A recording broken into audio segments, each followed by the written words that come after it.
నమస్తే, నేను మీ మేరు రాజేష్, మన కర్తవ్యం న్యూస్. ప్రస్తుతం మనతోని కాంగ్రెస్ పార్టీ సీనియర్ నాయకులు సాకి ఆనంద్ గారు ఉన్నారు. వారి రాజకీయ ప్రస్తావం గురించి అడిగి తెలుసుకునే ప్రయత్నం చేద్దాం. అన్న నమస్తే. అన్న నమస్కారం. బాగున్నారా? బాగున్నాను. ఆర్థికంగా రాజకీయంగా? ఆర్థికంగా బాగున్నాను, రాజకీయంగా బాగున్నాను. రాజకీయ ప్రస్తావం మీరు ఏ సంవత్సర కాలంలో రాజకీయానికి ఎంట్రీ ఇచ్చారు? నేను మొదటిగా ఎన్ఎస్ఐ పాలిటెక్నిక్ కాలేజ్ కన్వీనర్గా చేయడం జరిగింది.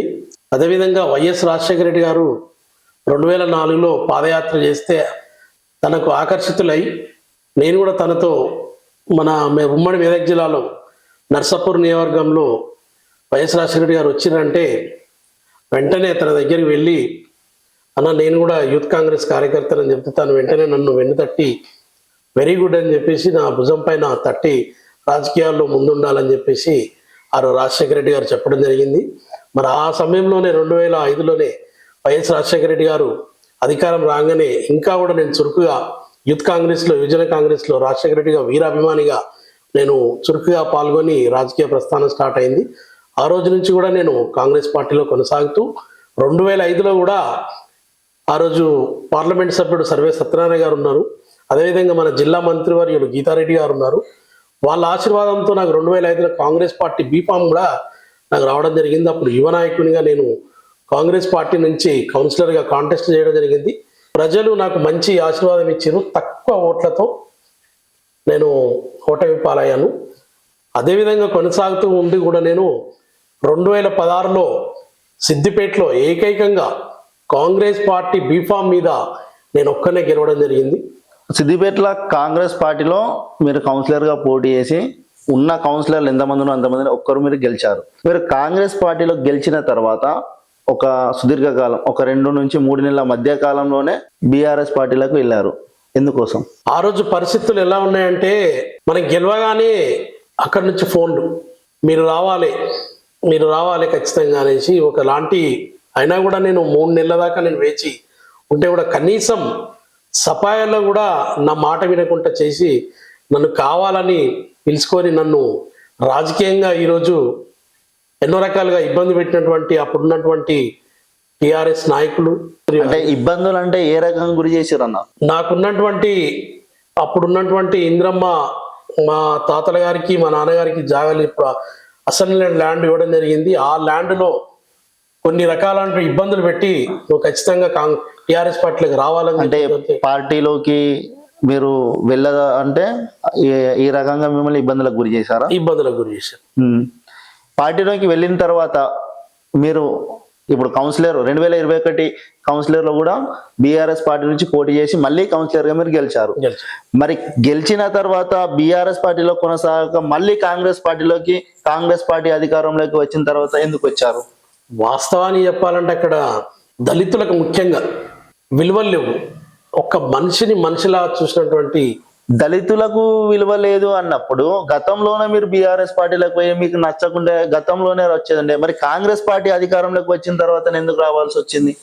వాస్తవానికి ఏంటంటే ఇక్కడ ఉన్నటువంటి రాజకీయాల్లో వాళ్ళకి తెలుసు ఈయన ఏ పరిస్థితిలో కూడా నాకు బీఆర్ఎస్ బీఫామ్ ఇవ్వడానికి కారణం కూడా ఏంటంటే ఈయన గెలుస్తాడు, ప్రజల్లో మంచి పేరుంది అని ఆలోచన, నా మీద ప్రేమతో ఇవ్వలేదు. వాళ్ళు సర్వేలు చూసుకొని నా మీద అభిమానం లేదు వాళ్ళకు, అయినా టికెట్ ఇస్తే గెలుస్తాడు అన్న ఆలోచనతోనే నాకు టికెట్ ఇవ్వడం జరిగింది తప్ప. కానీ మళ్ళీ కూడా నేను గెలిచి కాంగ్రెస్లో అయినా గెలవడం జరిగింది, బీఆర్ఎస్లో ఉండి కూడా గెలిచినట్టు నాకు వ్యక్తిగతమైనటువంటి గెలిపే అని చెప్పి నేను చెప్పగలను. కాంగ్రెస్ పార్టీలోకి వచ్చిన తర్వాత మీరు ఒక ప్రోగ్రామ్ అయితే చేశారు. ఆ ప్రోగ్రానికి దరిదాపు ఒక 2000 మంది అటు కార్మికులకు, మున్సిపల్ కార్మికులకు, ఇంకొంతమంది వార్డు వాళ్ళకి దుస్తులు పంచి మైనంపల్లి హనుమంతరావు గారిని పిలిపించి ప్రోగ్రాం చేశారు గ్రాండ్గా. దీనికి అసలు కారణం ఏంటి? అంటే రాజకీయ పరంగా ఇంకా ఎదగడానికి మైనంపల్లి హనుమంతరావు గారితో చనువుగా ఉంటున్నారా? వాస్తవానికి మీకు అందరికీ తెలుసు, రాజకీయంగా నేను మొదటి నుంచి కూడా ఎన్ఎస్ఏలో కావచ్చు, యువజన కాంగ్రెస్లో కావచ్చు, ఎస్ఎస్ఎల్ జిల్లా విభాగంలో కూడా జిల్లా ఉమ్మడి 10 నియోజకవర్గాలు ఉమ్మడి మెదక్ జిల్లాలో కూడా నేను ఎస్ఎస్ఎల్ జిల్లా అధ్యక్షుడిగా పనిచేసినాను. నేను ఎక్కడున్నా కూడా చురుకుగా కార్యకర్తగా పనిచేస్తాను. కాబట్టి ముఖ్యంగా ఏంటంటే రేవంత్ రెడ్డి గారి జన్మదినం చేయాలని చెప్పేసి నా మనసు నాకు తట్టి నేను వెంటనే రేవంత్ రెడ్డి గారి జన్మదినం చేయాలనేసి నాకు ఆలోచన వచ్చింది. దీనికి ముఖ్య అతిథిగా మైనంపల్లి హనుమంతరావు గారు పిలవడం జరిగింది. దానికి వెంటనే కూడా తను సానుకూలంగా స్పందించి నేను వస్తాను తమ్ముడు అని చెప్పి మైనంపల్లి హనుమంతరావు కూడా రావడం జరిగింది. మేము ఆ కార్యక్రమం కూడా ముఖ్యమంత్రి రేవంత్ రెడ్డి గారిని విజయవంతంగా చేయడం జరిగింది. కాంగ్రెస్ పార్టీలోకి మీతోని పాటు ఎంతమంది వెళ్ళారు? నాతో పాటు 5 కౌన్సిలర్స్. గతంలో మీరు కాంగ్రెస్ పార్టీలో చేరిన తర్వాత సిద్దిపేట మున్సిపల్ పైన అవిశ్వాస తీర్మానం చేస్తామని మాటలు బలంగా వినిపించినాయి, కానీ దానికి ఎలాంటి స్పందన రాలేదు. ఎందుకోసం? వాస్తవానికి అక్కడ ఉన్నటువంటి బీఆర్ఎస్ కౌన్సిలర్స్ కూడా ఇబ్బందికరంగానే ఉన్నారు. కాకపోతే ఏంటంటే వాళ్ళకి ప్రత్యామ్నాయం లేక మాతో కూడా కాంగ్రెస్ తో కలిసి మాకు అవిశ్వాసం చేస్తామని చెప్పేస్తే వాళ్ళు కూడా కొంచెం మంది కౌన్సిలర్స్ మాతో వచ్చి కూడా ఒక దగ్గర కూర్చొని డిస్కస్ చర్చ జరిగింది. దాన్ని కొంచెం మంది ఓర్వలేక దాన్ని చెడగొట్టారు తప్ప కానీ లేకుంటే అవిశ్వాసం నెగ్గే వాళ్ళమే. కొంచెం మంది నాయకులు, టీఆర్ఎస్ నాయకులు కావచ్చు, ఇంకా కొంచెం నాయకులు కావచ్చు, దాన్ని కావాలని చెడగొట్టడం. కావాలని అని అంటే ఇప్పుడు చాలా రోజుల నుంచి చాలా మంది ప్రయత్నాలు చేశారు, అవుతుంది రేపో మాపో అవిశ్వాసం జరుగుతుంది అని చెప్పి. అంటే ఉన్న ఒత్తిడి వలన, లేదంటే ఇంకా వేరే కారణం వల్ల కాలేదా? అంటే జైన్ అయిన వాళ్ళు కూడా ఇంకా వేరే ఫర్దర్ గా ఏదైనా ఆలోచనలో ఉండి కాలేదా? అట్లాంటిది ఏం లేదు. జైన్ అయిన వాళ్ళు కూడా అందరం కూడా 5 ఐక్యమత్యంగానే ఉన్నాము. కొంచెం మంది నాయకులు ఇక్కడ ఉన్నటువంటి సిద్దిపేటలో బలమైన నాయకులు ఎవరైతే ఉన్నారో మాజీ మంత్రివర్యులు హరీష్ రావు గారు కావచ్చు, 20 ఏళ్ల నుంచి పాలిస్తున్న మాజీ చైర్మన్ రాజనరస్ గారు కావచ్చు, వాళ్ళు మింగించుకోలేక వీళ్ళు ఎక్కడ చైర్మన్ అవుతారని చెప్పేసి కొంచెం మంది కౌన్సిలర్లను బెదిరియడం, ఓ రకంగా ప్రత్యక్షంగా పరోక్షంగా బెదిరించడం జరిగింది తప్ప కానీ లేకుంటే మేము అవిశ్వాసం నెగ్గే వాళ్ళం. ఈరోజు ఖచ్చితంగా కాంగ్రెస్ చైర్మన్ ఉండేది. ఈరోజు ఇంతమంది ఇప్పుడు కాంగ్రెస్ పార్టీలో మీరు జైన్ కాకముందు ఉన్నటువంటి సీనియర్ నాయకులు ఉన్నారు, అందరూ కూడా చేయలేని పని మీరు ఇంత గ్రాండ్ గా ప్రోగ్రామ్స్ చేస్తున్నారు కదా, అంటే మీరు ఏదన్నా పదవి ఆశించి చేస్తున్నారా, లేదా పేరు గురించి ఆలోచించి చేస్తున్నారా? వాస్తవానికి ఏంటంటే పదవి ఆశించడం అనేది హైకమాండ్ చూసుకుంటుంది. పదవి ఆశించుడు అంటే ఇప్పుడు మీకన్నా సీనియర్ నాయకులు ఉన్నారు. గతంలో సీనియర్ నాయకులు ఏ ప్రోగ్రామ్స్ అయినా అందరు కలిసి ఎక్కడ కూడా ఏకదాటిగా ప్రోగ్రామ్ చేయలేరు. కానీ మీరు వచ్చిన తర్వాత మైనంపల్లి హనుమంతరావును ఎక్కువ కాలంలో సిద్దిపేటకు రప్పించుకుంటా ప్రోగ్రామ్స్ చేస్తున్నారు. మైనంపల్లి హనుమంతరావు గారు కూడా ఏంటంటే తను ఒక కార్యకర్తను ఎంకరేజ్ చేయడము, ఒక కార్యకర్తను ఉత్సాహపరచడము, ముందుగా వెళ్ళాలని చెప్పేసి మైనంపల్లి హనుమంతరావు గారికి ఉంది కాబట్టి తన ఆశీస్సులతో, తను చెప్పే విధానంతో ఆయన మాకు చురుకుగా ఉండాలని చెప్పి సిద్దిపేట ఎట్టి పరిస్థితుల్లో కూడా రాబోయే కాలంలో స్థానిక సంస్థల్లో ఎన్నికల్లో చైర్మన్ ఖచ్చితంగా కొట్టాలని చెప్పేసి, స్థానిక సంస్థల్లో ముందుండాలని చెప్పేసి మైనంపల్లి హనుమంతరావు గారి సూచన మేరకు మేము ఈ చురుగ్గా పాల్గొనడం జరుగుతుంది. ఇప్పుడు మీరు పార్టీలో అటు కాంగ్రెస్ నుంచి బీఆర్ఎస్కి వెళ్ళారు, మళ్ళీ బీఆర్ఎస్ నుంచి తిరిగి కాంగ్రెస్ కొంత గూటికి వచ్చారు. రానున్న రోజులల్లో మళ్ళీ ఎలక్షన్స్ వస్తే, మున్సిపల్ ఎలక్షన్లలో మళ్ళీ పోటీ చేస్తే ప్రజలు మిమ్మల్ని నమ్ముతారా? ప్రజలకు మంచి చేస్తే ఏ నాయకునైనా గెలిపించడానికి ముందుంటారు. ప్రజల్లో ఉండి మనం మంచి కార్యక్రమాలు చేసి ఎన్నో సోషల్ వర్క్ ఇక్కడ ఉన్నటువంటి బడుగు బలైన ప్రజలు, మా 37 వాళ్ళు ఎక్కువ దళితులు, బీసీలు, మైనార్టీ సోదరులు ఉంటారు. వాళ్ళందరికీ చేదోడు వాదోడు ప్రతి విషయాలు వాళ్ళకు ముందుండి వాళ్ళకి నేనున్నానని చెప్పేసి కరోనా సమయంలో కూడా, వాళ్ళ కరోనా ఉత్పత్తి సమస్యల్లో కూడా ప్రతి ఇంటికి వెళ్ళి వాళ్ళకి నిత్యావసర వస్తువులు ఇవ్వడం జరిగింది. ప్రతి ఇంటికి నా సొంత నిధులతో నిత్యావసర వస్తువులు ఇవ్వడం జరిగింది. ఎవరు తోబుట్టు చెల్లెమ్మలు ఎవరు వచ్చి నా ఇంటికి కడుపు తట్టినా నేనున్నానని చెప్పేసి వాళ్ళ ముందుకెళ్ళి నేను పుస్తమెట్టలు ఇవ్వడం జరిగింది. ఇంకెవరికన్నా ఇబ్బంది జరిగితే కూడా నా సోషల్ వర్క్ ద్వారా నేను సాయం చేయడం జరిగింది. ఖచ్చితంగా కూడా ప్రజలు నాకు ఆశీర్వాదం ఇస్తారు. నేను తప్పకుండా కూడా రాబోయే కాలంలో కూడా ప్రజలు ఏ రకమైన తీర్పిస్తారో నాకు తెలుసు. మీరు పార్టీ మారిన తర్వాత హరీష్ రావు గారు తన అనుచరులు మీకు ఫోన్ కాల్ చేసి అద్దు అని చెప్పడం లేదా? చాలా రకాలుగా ఫోన్లు రావడం జరిగింది, చాలా రకాలుగా ఇబ్బంది పెట్టడం జరిగింది. అయినా కూడా నేను బ్యాక్ టు మై హోమ్, నేను ఏ పరిస్థితిలో కూడా నా హోమ్ కి వెళ్ళిపోతాను చెప్పడం జరిగింది. అంటే ఇట్లా మీరు చెప్పారు కదా, చాలా సార్లు ప్రోగ్రాంలల్లో నాకు జన్మనిచ్చింది తల్లిదండ్రులు అయితే పునర్జన్మనిచ్చింది మంత్రి హరీష్ రావు గారే అని చాలా సార్లు చెప్పారు. ఇలా హరీష్ రావు గారికి అన్యాయం చేసి పార్టీ మారడు కరెక్టేనా? ఆ రోజు కరోనా విపత్తు సమయాల్లో మా మున్సిపల్ ద్వారా మాకు ఒక ఇన్సూరెన్స్ చేయించడం జరిగింది. స్టార్ హెల్త్ ఇన్సూరెన్స్ ద్వారా మాకు ఒక ఇన్సూరెన్స్ చేయించడం జరిగింది. మేము ఆ రకంగా ఎందుకు అన్నామనంటే మాది బడుగు బలైన ప్రజలు, ఎస్సీ మైనార్టీ సోదరులు వాళ్ళు ఉంటారు.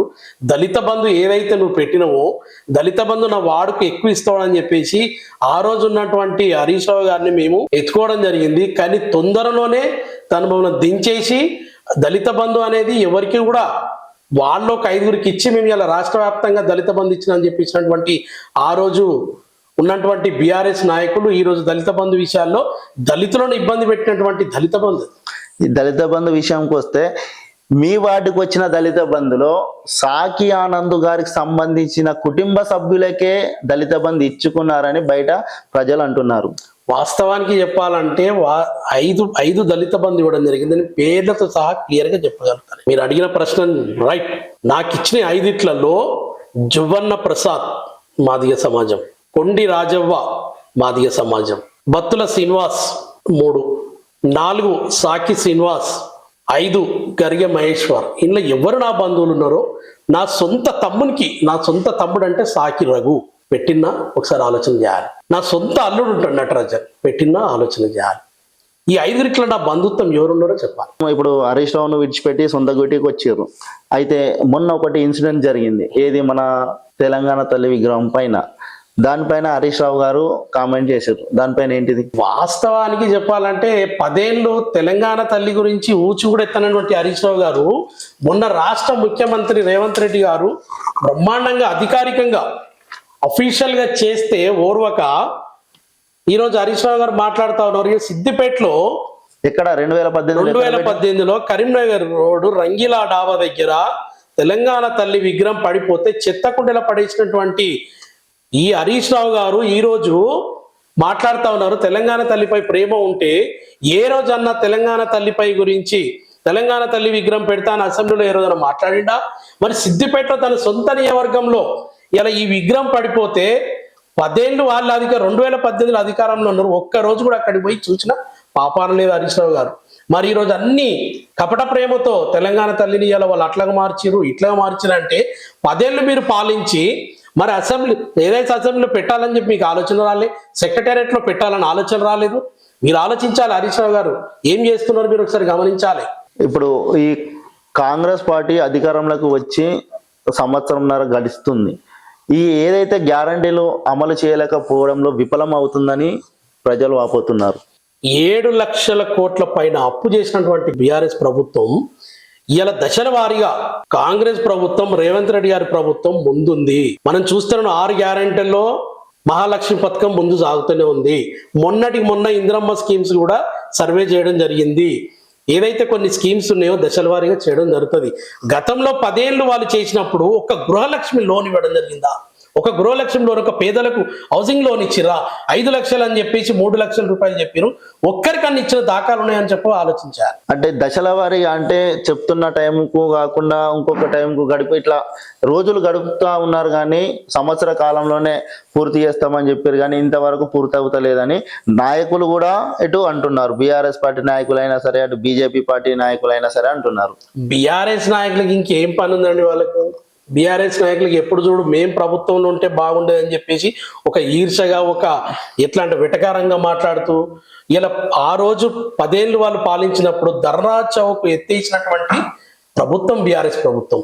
ఈ రోజు ప్రజాపాలనలో ప్రతిపక్షం హోదా ఇచ్చి ప్రజాపాలనలో ఎవరికైనా ధర్నా చేయొచ్చు అని చెప్పేసి ఒక్కరోజు కూడా ధర్నా చేస్తే కూడా ఇలా ప్రజాపాలనలో ప్రజాస్వామ్య దేశంలో కూడా మా రేవంత్ రెడ్డి గారు కావచ్చు, మా పిసిసి అధ్యక్షుడు మహేష్ కుమార్ గారు కావచ్చు స్వేచ్ఛగా మాట్లాడే హక్కు కల్పించింది. ఇలా స్కీమ్స్ అనేవి వస్తూ ఉంటాయి, దశల వారీగా వస్తాయి. దశల వారీ అంటే లేట్ అయినా కొద్ది ప్రజలు కూడా అనుకుంటున్నారు కదా, గత పాలకులు ఇలానే చేస్తున్నారు, ఈ పార్టీ నాయకులు కూడా ఇలానే చేస్తున్నారు. కాంగ్రెస్ పార్టీ సోనియా గాంధీ ఆశీర్వాదంతో ఇప్పుడున్నటువంటి రాహుల్ గాంధీ గారి ఆశీర్వాదంతో ఖచ్చితంగా కూడా ఈ స్కీమ్స్ అనేవి త్వరలోనే కంప్లీట్ అవుతాయని చెప్పేసి మేము స్వేచ్ఛగా చెప్పగలుగుతున్నాం. దమ్ముంది కాంగ్రెస్ పార్టీ చేయగలుగుతుంది.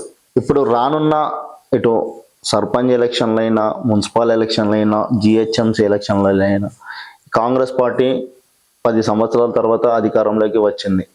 మీ పట్టు నిలబెట్టుకుంటారా, నిలబెట్టుకోరా? తప్పకుండా స్థానిక సంస్థలో కాంగ్రెస్ ముందుంటుంది. ఖచ్చితంగా కూడా కాంగ్రెస్ కైవసం చేసుకుంటుంది. రాబోయే కాలంలో సర్పంచ్లు కావచ్చు, జడ్పీ చైర్మన్ కావచ్చు, జడ్పీటీసీ కావచ్చు, ఎంపీటీసీలు కావచ్చు, ఖచ్చితంగా కూడా 119 నియోజకవర్గాల కాంగ్రెస్ ముందుంటుందని చెప్పి. అంటే కాంగ్రెస్ పార్టీ ముందుంటుందని మీరు చెప్తున్నారు, కానీ కాంగ్రెస్ పార్టీలోనే వర్గపోరు నడుస్తుందని బయట అంటున్నారు. ఎండ్ల వర్గపోరు లేదండి. బీఆర్ఎస్ పార్టీలో వర్గపోరు లేదు. కేటీఆర్ ఒక వర్గం, హరీష్ రావు ఒక వర్గం, కవిత ఒక వర్గం. వాళ్ళ వర్గపోరు ఉన్నా కానీ బయటకు రాదు. కానీ కాంగ్రెస్ పార్టీలో వర్గపోరు అనేది బయట ఇట్లా ఇట్లా ఇన్సిడెంట్ జరుగుతుంటే అందులో వాళ్ళకే ఇట్లా పడదు అని చెప్పి ఇట్లా బయటకు వస్తూ ఉంటాయి వార్తలు. అంతా ఏమి లేదు, అల్ల వర్గ పోరు ఉంటది, ఇళ్ళ వర్గ పోరు ఉన్నా కూడా కాంగ్రెస్ పార్టీ అనేది ముందుకుంటది, అందరం కూడా సమైక్యంగానే పనిచేయడం జరుగుతుంది. ముఖ్యంగా తెలంగాణ రాష్ట్రం గురించి పక్కన పెడితే మన సిద్దిపేట జిల్లాలో మాత్రం, మన సిద్దిపేట కాన్స్టిట్యున్సీలో ఎవరికి వారే పెత్తనంగా కాంగ్రెస్ పార్టీలో ఈ అధికారంలోకి వచ్చిన తర్వాత కూడా ఇంకా వ్యవహరిస్తున్నారు. అదంతేం లేదు, ఎవరు సీనియర్ నాయకులు కావచ్చు వాళ్ళు కావచ్చు అందరు కలిసిపోవడమే జరుగుతుంది తప్ప కానీ అట్లాంటిది ఏం లేదు. చాలా వరకు సీనియర్లు జూనియర్లు కలవడం లేదు, ఇది చాలా మంది చెబుతున్నారు. మీకు మొన్న ఒక నిదర్శనం చూపిస్తాను ఇక్కడ. ముఖ్యమంత్రి రేవంత్ రెడ్డి గారి జన్మదిన సందర్భంలో ఆ రోజు సీనియర్ నాయకులు ప్రతి ఒక్కరూ రావడం జరిగింది, మేమందరం కలిసి పెట్టాము. ఇప్పుడు మన సిద్దిపేట మున్సిపల్ ఎలక్షన్లలో ఈసారి అన్న మున్సిపల్ని కైవసం చేసుకుంటారా లేదా? రేవంత్ రెడ్డి గారి ముఖ్యమంత్రి అధ్యక్షతన, మా పిసిసి అధ్యక్షుడు మహేష్ కుమార్ గారు అధ్యక్షతన ఖచ్చితంగా రాబోయే మున్సిపల్ ఎన్నికల్లో మున్సిపల్ చైర్మన్ ఖచ్చితంగా కాంగ్రెస్ పార్టీ కైవసం చేసుకుని, ప్రజలు కూడా 20 ఏళ్ళు వీళ్ళపై విసుగు పెట్టి వీళ్ళ అరాచకాలు, వీళ్ళ దౌర్జన్యాలు, టిఆర్ఎస్ నాయకులు చేసిన దౌర్జన్యాలు వాళ్ళు విసుగు ఎత్తేసి ఖచ్చితంగా కూడా ఈరోజు కాంగ్రెస్ పార్టీకి ఓట్లు వేయడానికి ముందున్నారు. మీరు చూస్తారు కూడా తప్పకుండా కాంగ్రెస్ పార్టీకి ఇక్కడ ఉన్నటువంటి 43 వాళ్ళలో కూడా కాంగ్రెస్ పార్టీ ముందుంటుందని చెప్పి చెప్పడం జరుగుతుంది. టిఆర్ఎస్ పార్టీ నాయకులు వీళ్ళు చేసినటువంటి దౌర్జన్యాలు అరాచకాలు ఉన్నాయి అని అంటున్నారు. 2016 నుంచి 2021 వరకు మీరు 24 లేదా 21 ఆ మధ్య కాలాన బీఆర్ఎస్ పార్టీలనే ఉన్నారు. మరి వారు చేసిన అరాచకాలను మీరు ఎందుకు బయట పెడతలేరు? ఆ రోజు కూడా చెప్పడం జరిగింది వాళ్ళకు, కానీ వాళ్ళు ఏంటంటే అక్కడ ఉన్నటువంటి పెద్ద మనుషులు, అక్కడ ఉన్నటువంటి పెద్ద అగ్రనాయకులు వాళ్ళదే నడిచింది తప్ప కానీ బడుగు బలమైన ప్రజల కార్యకర్తలను ఊసే వాళ్ళు చూసింది లేదు, వాళ్ళు పట్టించుకునే పాపానని. ఇప్పుడు ఈ మున్సిపల్ ఎలక్షన్ కాకుండా రానున్న సిద్దిపేట గడ్డ అంటే హరీష్ రావు అడ్డా అంటారు. ఒక్కటే మీకు చెప్పదలుచుకున్నాను నేను, సిద్దిపేట గడ్డ హరీష్ రావు గడ్డ అంటే మైనంపల్లి హనుమంతరావు గారు వస్తే ఎందుకు భయం వేస్తుంది హరీష్ రావు గారు? నేను ఒకటే అడుగుతా ఉన్నాను కూడా, ఇలా పత్రికాముఖంగా ప్రశ్నలు అడుగుతున్నాను. మైనంపల్లి హనుమంతరావు గారు వస్తే మీకు భయం ఎందుకు వేస్తుంది టీఆర్ఎస్ నాయకులకు? ఆయన వచ్చి ప్రోగ్రామ్ చేస్తే గో బ్యాక్ అన్నటువంటి నాయకులు మీకు ఎందుకు భయం వేస్తుంది? మీరు ప్రజల్లో ఉన్నారు, సిద్దిపేటలో హరీష్ రావు గడ్డ అంటున్నారు. రాబోయే 2028లో స్థానిక సంస్థ ఎమ్మెల్యే ఎలక్షన్లో ఖచ్చితంగా కూడా నీకు ఓటమి తప్పదు. ఎందుకంటే సభాముఖంగా చెప్తున్నా, నీకు ఓటమి తప్పదు. ఎందుకంటే మీకు భయం వచ్చింది. మీకు మొన్న ఎంపీ ఎలక్షన్లో నీ లీడ్ ఎక్కడికి పోయిందో ఒకసారి ఆలోచన చేయాలి. ఎంపీ ఎలక్షన్లో హరీష్ రావు గారు లీడ్ తగ్గింది అని అంటే, ఎంపీ ఎలక్షన్ల కంటే మీరు కాంగ్రెస్ పార్టీలో చేరారు, సిద్దిపేట ఇన్ఛార్జిగా మన మైనంపల్లి హనుమంతరావు గారు సిద్దిపేటను వివరిస్తారు. కానీ ఎంపీ ఎలక్షన్లలో మెదక్ క్యాండిడేట్ నీలం మధు గారు మన సిద్దిపేట నుంచి ఓట్లు తక్కువ పడి ఆయన ఓడిపోవడానికి కారణం జరిగింది. అంటే సిద్దిపేటలో మీరు అందరూ కలిసిమెలిసి ఉంటే నీలం మధు గారు ఎందుకు ఓడిపోతారు? యాక్చువల్గా కూడా నీలం మధు అనే వ్యక్తి బడుగు బలైన వ్యక్తి, ఊహించని ఓట్లు పడ్డాయి. అసలు అందరూ ఏమన్నారంటే అసలు నీలం మధు గారు గెలుస్తారా అని. కానీ వాస్తవానికి అప్పుడున్నటువంటి వెంకటరామరెడ్డి నిలబడ్డ వారికి ఒక్క వణికిచ్చింది నీలం మధు అనే వ్యక్తి. భయప్రాంతాలకు చెంది ఓటుకు 500 రూపాయలు ఇచ్చిరంటే ఒక బీఆర్ఎస్ నాయకులు మాత్రమే. దీనికి హరీష్ రావు గారు ప్రాతినిధ్యం వహించి ఈ సిద్దిపేటలో ఓటుకు 500 రూపాయలు ఇచ్చి అలా చేయడం జరిగింది. పార్లమెంట్ ఎన్నికల్లో ఎవ్వరు కూడా డబ్బులు పంచరు. ఈ డబ్బు పంచే నీచ రాజకీయాలు చేసేది ఒక టిఆర్ఎస్ నాయకులు మాత్రమే. అంటే నాయకత్వం అనేది కరెక్ట్ లేక సీనియర్లు జూనియర్లు లేకుంటే ఎవరికి వారిది పెత్తనం లాగా చేస్తేనే ఇట్లా నీలం మధు ఓడిపోయారన్నారు. తక్కువ సమయం ఉంది కాబట్టి ఆ రకంగా జరిగింది. లేకుంటే క్యాండిడేట్ నీలం మధు అని డిక్లరేషన్ అయిన తర్వాత మీరు అంతకు ముందే మీరు పార్టీలో ఉన్నారు, కాంగ్రెస్ పార్టీలో చేరారు, చాలా మంది ఉన్నారు. వాస్తవానికి గ్రూప్ రాజకీయాలు ఏం లేవు, అందరు కలిసిపెట్టే పని చేయడం జరిగింది. కలిసిపెట్టి పని చేస్తేనే తక్కువ ఓట్లతోని నీలం మధు గారు ఓడిపోవడం జరిగింది. సిద్దిపేట ప్రజలకు సాకి ఆనంద్ గారు ఏం చెప్పాలనుకుంటున్నారు?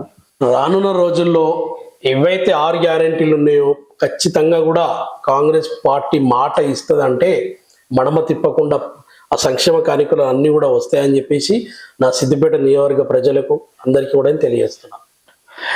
రానున్న కాలంలో కాంగ్రెస్ పార్టీ అధికారంలోకి వచ్చిన తర్వాత ఏవైతే గ్యారెంటీలు అమలు చేస్తామని చెప్పిందో రానున్న రోజులలో అన్ని పథకాలను అమలు చేస్తామని సాకి ఆనంద్ గారు చెబుతున్నారు. మన కర్తవ్యం టీవీ సిద్దిపేట.